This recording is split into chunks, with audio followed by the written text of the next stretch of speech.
तो खबर शामिल करें, सैलाबी सूरत-ए-हाल के बाइस मैट्रिक के दूसरे सालाना इम्तहानात मुलतवी कर दिए गए हैं। अब इम्तहानात 29 सितंबर से शुरू होंगे। फैसले का इतलाक पंजाब के तमाम तालीमी बोर्ड्स पर होगा। मजीद तफसीलात जानते हैं आतिफ परवेज से। आतिफ, इस बारे बताइएगा। जी बिल्कुल, पंजाब में अक्सर इजला में और कुछ डिवीजन में इस वक्त सैलाबी सूरत हाल है और इसी को देखते हुए अब जो पंजाब के तमाम तालीमी बोर्ड है वहाँ पर मैट्रिक के जो दूसरे सालाना इम्तहानात हैं उनको मुलतवी कर दिया गया है। ये इम्तहानात 10 सितंबर से पहले शेड्यूल थे, अब सैलाब की वजह से इनको मुलतवी कर दिया गया। और इस हवाले से कंट्रोलर लाहौर बोर्ड ससीफुर रहमान का कहना है कि इम्तहानात अब 29 सितंबर से शुरू होंगे और इस फैसले का इतलाक न सिर्फ लाहौर बल्कि पंजाब के तमाम जो 9 तालीमी बोर्ड हैं उन पर होगा। तो लाखों बच्चे जो इम्तहानात की तैयारी कर रहे थे और उनको इम्तहानात का भी शिद्दत से इंतजार था, तो उनके लिए यह खबर है कि इम्तहानात को मुलतवी किया गया है और ये सैलाब की सूरत हाल को देखते हुए मुलतवी किए गए हैं। और डेट शीट जो इब्तदाई जारी की गई थी उसमें भी अब तब्दीली की जाएगी। Punjab board of committee chairman की जानिब से ये फैसला किया गया है कि इम्तहानात सैलाबी सूरत हाल की वजह से जो है सरेदा से इनको मुलतवी किया जा रहा है और इम्तहानात अब 29 सितंबर से शुरू होंगे। जो मौजूदा सूरत हाल थी इसमें जो सैलाब की वजह से तलबा को रोल नंबर भी जारी नहीं किए गए थे, रोल नंबर स्लिप्स, और हतमी फैसले का इंतजार था और आज वो हतमी फैसला हो गया है और इम्तहानात को मुलतवी कर दिया गया है। जी आपका शुक्रिया आतिफ। दरिया रावी में शादरा के मुकाम पर बदस्तूर ऊंचे दर्जे का सैलाब, पानी का बहाव 1,08,000 क्यूसिक रिकॉर्ड किया जा रहा है। जसर के मुकाम पर पानी की आमद 60,000 से 84,000 क्यूसिक है। बल्लोकी के मुकाम पर पानी का बहाव 1,37,000 क्यूसिक रिकॉर्ड। मजीद तफसीलात जानते हैं हमारे नुमाइंदे सुहेल केसर से। सुहेल, आगाह कीजिएगा।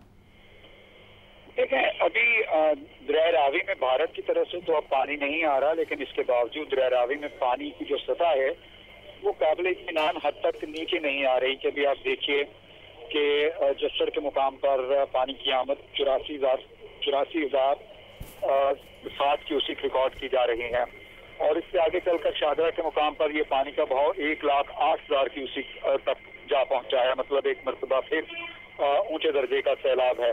और बलोकी के मुकाम पर भी 1,37,000 क्यूसिक रिकॉर्ड किया जा रहा है। सरनाई के मुकाम पर पानी की आमद 1,37,000 क्यूसिक तक पहुंच गई है। तो इस हवाले से ये बताया गया है कि दरअसल दरिया रावी में दरिया चिनाब में गिरना होता है, तो दरिया चिनाब में चूंकि पानी की मिकदार पहले ही बहुत ज्यादा है तो दरिया रावी का पानी दरिया चिनाब में गिर नहीं पा रहा, जिसकी वजह से दरिया रावी में पानी की सतह जो है वो कम नहीं हो रही। और बताया ये गया है कि आइंदा चंद रोज तक सूरत हाल इसी तरह का रहने का इम्कान है, क्योंकि दरिया चिनाब में पानी का बहाव अभी भी काफी ज्यादा रिकॉर्ड किया जा रहा है। सूरत हाल के हवाले से कहा जा सकता है कि अभी ये कोई काबिल इत्मीनान सतह का बेहतर नहीं हुई। जी ठीक है सुहेल, आपका शुक्रिया। तो खबर शामिल करें, वज़ीर आला पंजाब मरीम नवाज के ज़ेर सदारत इजलास, गंदम, आटा और रोटी के निर्ख बरकरार रखने के लिए सख्त इक़दाम का फैसला। फीड मिलों में गंदम के इस्तेमाल पर पाबंदी आयद की जाएगी। वज़ीर आला मरीम नवाज का कहना था कि सैलाब की आड़ में आटे और रोटी के निर्ख बढ़ाने की हरगिज़ इजाज़त नहीं देंगे। आपको बता रहे हैं वज़ीर आला पंजाब मरीम नवाज की ज़ेर सदारत इजलास हुआ। गंदम, आटा और रोटी के निर्ख बरकरार रखने के लिए सख्त इक़दाम का फैसला। फीड मिलों में गंदम के इस्तेमाल पर पाबंदी आयद की जाएगी। वज़ीर आला मरीम नवाज का कहना था कि सैलाब की आड़ में आटे और रोटी के निर्ख बढ़ाने की हरगिज़ इजाज़त नहीं देंगे। आपको अपडेट कर रहे हैं, वज़ीर आला पंजाब मरीम नवाज की ज़ेर सदारत इजलास हुआ है। इजलास के मनाजिर भी आप लाहौर न्यूज़ की स्क्रीन पर देख रहे हैं और गंदम, आटा और रोटी के निर्ख बरकरार रखने के लिए सख्त इक़दाम का फैसला किया गया है। इस इजलास में फीड मिलों में गंदम के इस्तेमाल पर मुकम्मल पाबंदी आयद की जाएगी। वज़ीर आला मरीम नवाज का कहना था कि सैलाब की आड़ में आटे और रोटी के निर्ख बढ़ाने की हरगिज़ इजाज़त नहीं दी जाएगी। वज़ीर आला पंजाब मरीम नवाज की ज़ेर सदारत इजलास हुआ। गंदम, आटा और रोटी के निर्ख बरकरार रखने के लिए सख्त इक़दाम का फैसला किया गया। फीड मिलों में गंदम के इस्तेमाल पर पाबंदी आयद की जाएगी। आगे बढ़े और आपको बताएं, सीनियर सूबाई वज़ीर मरीम औरंगज़ेब की ज़ेर सदारत इत्तेहाद बैनुल मुस्लिमीन का इजलास। ईद मिलादुन नबी सल्लल्लाहु अलैहि वसल्लम को शयान शान मनाने के लिए तैयारियों को हतमी शक्ल दे दी गई। सरकारी इमारतों और मसाजिद पर शानदार चरागा किया जाएगा। तालीमी इदारों में सीरत नबी सल्लल्लाहु अलैहि वसल्लम पर तकरीबात और कुरान खानी होगी, जबकि 6 सितंबर के शहीदों के दर्जात की बुलंदी के लिए खुसूसी दुआएं की जाएंगी। आपको एक बार फिर अपडेट कर रहे हैं। सीनियर सूबाई वजीर मरियम औरंगजेब की ज़ेर सदारत इत्तेहाद बैनुल मुस्लिमीन का इजलास ईद मिलादुन नबी सल्लल्लाहु अलैहि वसल्लम को शायान शान से मनाने की तैयारियों को हतमी शक्ल दे दी गई। सरकारी इमारतों और मसाजिद पर शानदार चरागाह किया जाएगा। तालीमी इदारों में सीरतुल नबी सल्लल्लाहु अलैहि वसल्लम पर तकरीबात और कुरान खानी होगी, जबकि 6 सितंबर के शहीदों के दर्जात की बुलंदी के लिए भी खसूसी दुआएं होंगी। पंजाब हुकूमत ने आटे के 10 किलो थैले कीमत 905 रुपए मुकर्रर कर दी। वज़ीर इत्तलात पंजाब असलम बुखारी का कहना है कि 20 किलो आटे के थैले की कीमत 1810 रुपए मुकर्रर की गई है। रोटी कीमत 14 रुपए होगी। सैलाब की आड़ में कीमतें बढ़ाने की इजाज़त नहीं दी जाएगी। आपको अपडेट कर रहे हैं। पंजाब हुकूमत ने आटे के 10 किलो के थैले की कीमत 905 रुपए मुकर्रर कर दी। वज़ीर इत्तलात पंजाब असलम बुखारी का कहना है कि 20 किलो के आटे के थैले की कीमत 1810 रुपए मुकर्रर की गई है। रोटी की कीमत 14 रुपए होगी। सैलाब की आड़ में कीमतें बढ़ाने की इजाज़त नहीं दी जाएगी। अब आपको बताएं, फूड डिपार्टमेंट ने रोटी और आटे के नरखों का नोटिफिकेशन जारी कर दिया। सुबह भर में 100 ग्राम रोटी 14 रुपए से ज़ायद फरोख्त करने पर कार्रवाई होगी। 10 किलोग्राम आटे का थैला 905 रुपए तक फरोख्त किया जा सकेगा। 20 किलोग्राम आटा थैले की कीमत 1810 रुपए मुकर्रर की गई है। आपको बता रहे हैं, फूड डिपार्टमेंट ने रोटी और आटे के नरखों का नोटिफिकेशन जारी कर दिया। सुबह भर में 100 ग्राम रोटी 14 रुपए से ज़ायद फरोख्त करने पर कार्रवाई होगी। 10 किलोग्राम आटे का थैला 905 रुपए तक फरोख्त किया जा सकेगा। 20 किलोग्राम आटा थैले की कीमत 1810 रुपए मुकर्रर की गई है। आपको एक बार फिर अपडेट कर रहे हैं। फूड डिपार्टमेंट ने रोटी और आटे के नरखों का नोटिफिकेशन जारी कर दिया। नोटिफिकेशन की कॉपी भी आप इस वक्त लाहौर न्यूज़ की स्क्रीन पर देख रहे थे। सुबह भर में 100 ग्राम रोटी 14 रुपए से ज़ायद फरोख्त करने पर अब कार्रवाई होगी। 10 किलोग्राम आटे का थैला 905 रुपए तक फरोख्त किया जा सकेगा। आपको बताते चले, 20 किलोग्राम आटा थैले की कीमत 1810 रुपए मुकर्रर की गई है। फूड डिपार्टमेंट ने रोटी और आटे के नरखों का नोटिफिकेशन जारी कर दिया है। सुबह भर में 100 ग्राम रोटी 14 रुपए से ज़ायद फरोख्त करने पर कार्रवाई की जाएगी। 10 किलोग्राम आटे का थैला 905 रुपए तक फरोख्त किया जा सकेगा।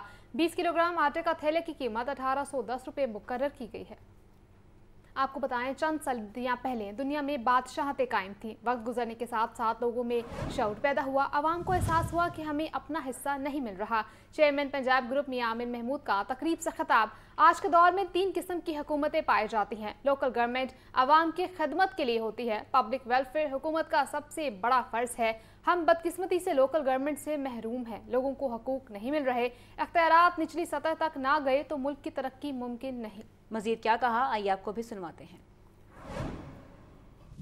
तारीख़ ये हमें बताती है कि आज से 200-250 साल पहले भी अगर आप देखें तो दुनिया में बादशाहतें कायम थी। फिर इंसानियत ने एक करवट ली। अवाम में ये शऊर पैदा हुआ कि ये बादशाह हमारी जान को भी इस्तेमाल करते हैं और हमारे माल को भी इस्तेमाल करते हैं। आज की मॉडर्न दुनिया में 3 किस्म की हुकूमतें आम तौर पे मुल्कों में पाई जाती हैं। पब्लिक वेलफेयर है, ये सबसे बड़ा फ़र्ज़ है हर हुकूमत का। लोकल गवर्नमेंट वो हुकूमत है जो आपकी खिदमत करने के लिए है। हम बदकिस्मती से उस टीयर से महरूम है। हमारी कोई लोकल गवर्नमेंट नहीं है। आज पाकिस्तान की आबादी 25 करोड़ हो चुकी है। मगरबी पाकिस्तान बना तो उसकी आबादी 3 करोड़ के करीब थी। फैसलाबाद को नया सूबा बनाना चाहिए। 33 नए सूबे बने तो नई लीडरशिप सामने आएगी। चेयरमैन पंजाब ग्रुप मियां आमिर महमूद का एपसप सेमिनार से खिताब। बोले, पंजाब आबादी के लिहाज से 3 सूबों से बड़ा है। पंजाब की आबादी 53% है। वसाइल भी उतने ही चाहिए। पंजाब को बाकी सूबों से बेहतर हुक्मरान मिले।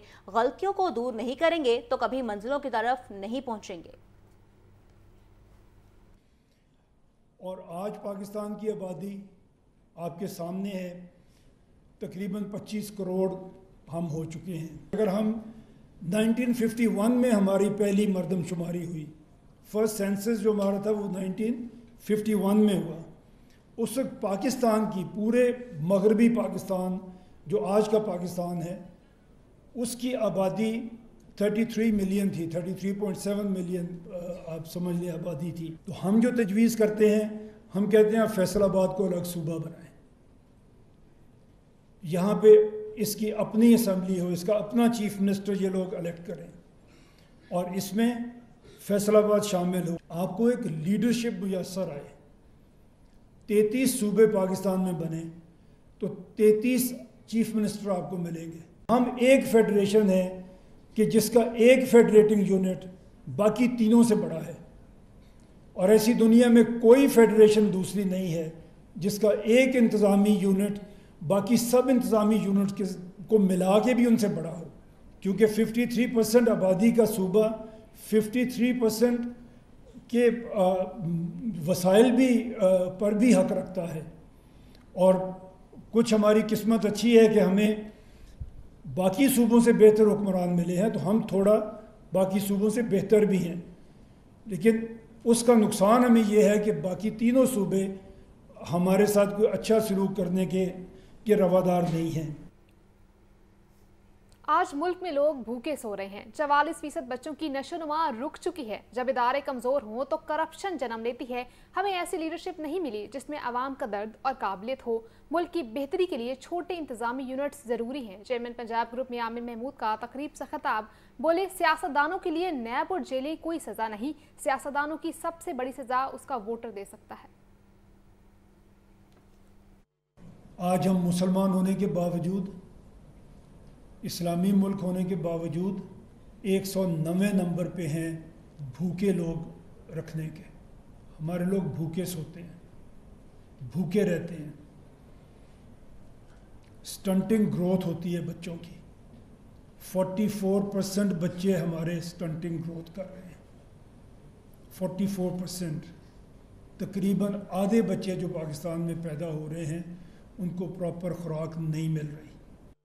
जब आपके इंस्टीट्यूशंस वीक होते हैं तब करप्शन जन्म लेती है। और हमने ये अभी जितने भी इंडेक्सेस मैंने आपके सामने पढ़े हैं उसमें ये चीज़ साबित हो रही है कि हमारे इंस्टीट्यूशंस वीक हो गए हैं।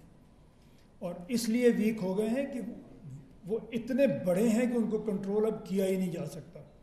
जो सूबा 2 करोड़ से शुरू हुआ था वो 13 करोड़ पे पहुंच गया। जो मुल्क 3 करोड़ से शुरू हुआ था 25 करोड़ पे पहुंच गया। सियासतदान के लिए ये नैब और ये अदालतें और ये जेलें और ये चीज़ें, ये कोई सज़ा नहीं है सियासतदानों के लिए।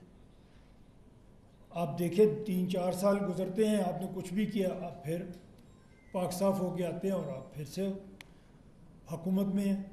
पिछली भी कसर आप पूरी कर सकते हैं।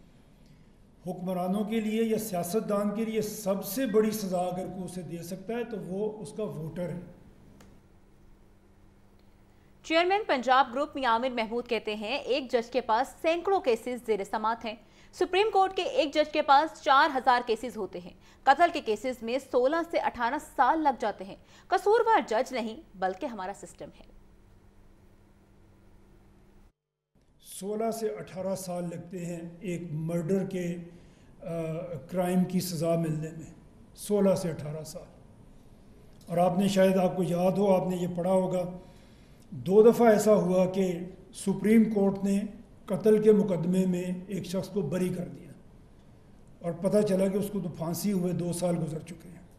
सुप्रीम कोर्ट में अगर आप देखें, पाकिस्तान सुप्रीम कोर्ट में एक जज के पास 4000 के करीब केसेस हैं। वो क्या ही उसको देखेगा और कैसे ही उसको फैसला करेगा। डेली जब वो अपनी सीट पे बैठता है, उसके सुप्रीम कोर्ट में उसके सामने 20 से 25 केसेस होते हैं। सलमान खान या आमिर खान हमारे हीरो नहीं हैं। मियां आमिर महमूद ने हमें 400 से ज़ायद कॉलेजेस दिए हैं। मियां आमिर महमूद जैसे लोग हमारे हीरो हैं। आज का दिन मियां आमिर महमूद के लिए मुख्तस किया था। चेयरमैन आपसब चौधरी अब्दुल रहमान का तकरीब से खिताब। बोले, तब्दीली के लिए पहले खुद को फिर सोसाइटी को बदलना होगा। हमें अपने किरदार पर मेहनत करना होगी। चाहते हैं फैसलाबाद में मजीद कॉलेजेस और यूनिवर्सिटीज़ बने। यूथ मेरे सामने हैं और बहुत बड़ी तादाद में है। मैं इन्हें बताना चाहता हूँ कि सलमान खान या आमिर खान हमारे हीरोज़ नहीं हैं। हमारे हीरो कौम के वो मोहसिन हैं जिन्होंने एक दिन रात अपने इस कौम को आगे बढ़ाने के लिए सर्व कर दिए। और उनमें से सबसे बड़े हीरो हमारे मियां आमिर साहब हैं। इन्होंने इस पाकिस्तान को 400 से ज़्यादा कॉलेजेस दिए हैं। इन्होंने इस पाकिस्तान को 3 बेहतरीन यूनिवर्सिटीज़ दी हैं जहाँ पर हर साल लाखों तालिब इल्म तालीम पाते हैं और तालीम की रोशनी से मुनव्वर होकर इस पाकिस्तान को तरक्की की राह पर गामज़ान करते हैं। यूनिवर्सिटी ऑफ फैसलाबाद के चेयरमैन बोर्ड ऑफ गवर्नर्स मियां हैदर अमीन कहते हैं, अपना कीमती वक्त निकालने पर मियां आमिर महमूद का शुक्रगुजार हूँ। हमारी यूनिवर्सिटी में आधे बच्चे पंजाब कॉलेज और आधे सुपीरियर कॉलेज के हैं। मुआशरे को बनाने में यूनिवर्सिटी का अहम किरदार होता है। हम मुल्क में तब्दीली ला सकते हैं। आप में से कई तलबा ऐसे हैं जो अपनी फैमिली में पहली बार तालीम हासिल कर रहे हैं।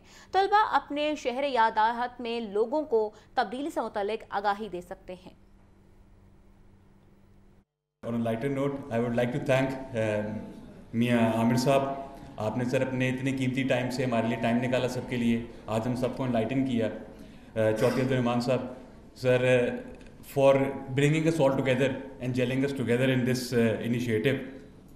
सुहेल अफजल साहब सर, आपने तो जितनी यूथ को माशाल्लाह, यहाँ पे जितने स्टूडेंट्स बैठे हैं तो आधे चॉइस साहब के कॉलेज से हैं और आधे पंजाब कॉलेज से हैं। और उसके बाद जो मेरे लिए एक एस्टॉनिशिंग चीज़ थी, मैं देख रहा था जहाँ से मुझे लगता है कि देखें मुसलमानों का, सोसाइटीज़ का और यूनिवर्सिटीज़ का कितना बड़ा रोल होता है, किरदार होता है किसी भी एक माशरे को बनाने के लिए। तो हम सब यहाँ पे बैठे हुए ऑक्सफोर्ड यूनिवर्सिटी को जानते हैं, कैम्ब्रिज यूनिवर्सिटी को पहचानते हैं, हमें पता है कि what they have contributed to the world, how they are progressing. तो हम वो चेंज ला सकते हैं, हम वो चेंज लाएंगे और इंशाल्लाह वो आएगा। तो आप लोग उसके बारे में सोचें और आगे आने वाले जगहों पे इस चीज़ को इम्प्लीमेंट करें। आप लोगों में से काफ़ी ऐसे स्टूडेंट्स हैं जो कि फ़र्स्ट टाइम एजुकेशन अपनी फैमिली में हासिल कर रहे होंगे और वो अगर अपने घरों में जाएंगे, अपनी फैमिलीज़ के पास वापस जाएंगे, so you can actually bring change in your own village over there. अपने शहर के अंदर, अपने आबादी के अंदर, अपनी कॉलोनी के अंदर आप जहाँ रहते हैं, आप वहाँ पर एडवोकेसी कर। आपको बताएं, डिप्टी कमिश्नर सैयद मूसा रज़ा सैलाब से मुतासर इलाकों का दौरा कर रहे हैं। बहाली के अमल का जायजा लिया उन्होंने। डिप्टी कमिश्नर का कहना था कि शहरियों की बहाली अव्वलीन तरजीह है। मुतासरीन को तमाम सहूलियात फराहम की जा रही हैं। मुतासरीन के फलाह के लिए हम पुरअज़्म हैं। आपको अपडेट कर रहे हैं, डिप्टी कमिश्नर सैयद मूसा रज़ा सैलाब से मुतासर इलाकों का दौरा कर रहे थे, बहाली के अमल का जायजा लिया। डिप्टी कमिश्नर का कहना था कि शहरियों की बहाली अव्वलीन तरजीह है। मुतासरीन को तमाम सहूलियात फराहम की जा रही हैं। स्पीकर ने पंजाब असम्बली इजलास के लिए पैनल ऑफ चेयरपर्सन्स के नामों का ऐलान कर दिया। समीउल्लाह खान, चौधरी इफ्तिखार हुसैन, शौकत राजा, गुलाम रजा, जुल्फ़िकार अली शाह, राहिला खादिम हुसैन के नाम से शामिल हैं। अपोजिशन की पंजाब असम्बली में नारेबाजी करते हुए एंट्री। स्पीकर पंजाब असम्बली ने अपोजिशन को सीट पर बैठने और बैनर्स आवेजा न करने का हुक्म दे दिया। आपको अपडेट कर रहे हैं, स्पीकर ने पंजाब असम्बली इजलास के पैनल ऑफ चेयरपर्सन्स के नामों का ऐलान कर दिया। समीउल्लाह खान, चौधरी इफ्तिखार हुसैन, शौकत राजा, गुलाम रजा, जुल्फ़िकार अली शाह और राहिला खादिम हुसैन के नाम शामिल। अपोजिशन की पंजाब असम्बली में नारेबाजी करते हुए एंट्री। आपको बताएं, सिविल कोर्ट्स कचहरी और लोअर माल के इलाकों में पार्किंग का मामला। पंजाब हुकूमत ने नासिर बाग के अंदर भी ज़ेर ज़मीन पार्किंग प्लाजा बनाने की मंजूरी दे दी। नासिर बाग पार्किंग प्लाजा बनाने की जिम्मेदारी भी टीपा को तफवीज़ कर दी गई। 11.46 कैनाल के रकबे पर पार्किंग प्लाजा तामीर किया जाएगा। आपको बता रहे हैं, सिविल कोर्ट्स कचहरी और लोअर मॉल के इलाकों में पार्किंग का मामला। पंजाब हुकूमत ने नासिर बाग के अंदर भी ज़ेर ज़मीन पार्किंग प्लाजा बनाने की मंजूरी दे दी। सूबाई वज़ीर सेहत ख्वाजा सलमान रफ़ीक की ज़ेर सदारत इजलास टीचिंग अस्पतालों में अद्वियात की फराहमी, सफाई सुथराई के इंतजाम, डॉक्टर्स की हाजिरी और दीगर अहम अमूर का जायजा लिया गया। ख्वाजा सलमान रफ़ीक का कहना था कि अस्पतालों में मरीजों के लिए आसानियाँ पैदा करने के लिए कोशिश हैं। अस्पतालों में मॉनिटरिंग की मदद से हेल्थ कैरियर सर्विसेज में वाज़ेह बेहतरी आ रही है। DGLDA ताहिर फारूक की ज़ेर सदारत इजलास नीला गुम्बद, पार्क प्लाजा, मिस्त्री शाह और रेलवे स्टेशन से मुल्हिका इलाकों से मुतालिक ब्रीफिंग दी गई। DGLDA का कहना था कि रेलवे स्टेशन से मुल्हिका इलाकों में सस्टेनेबल डेवलपमेंट पर काम किया जाएगा। स्ट्रीट लाइट्स, सड़कें, वॉकवेज, वाटर ड्रेन सिस्टम, तमाम सेक्शंस पर काम होगा। इसी के साथ न्यूज़ बुलेटिन से फिलहाल इतना ही।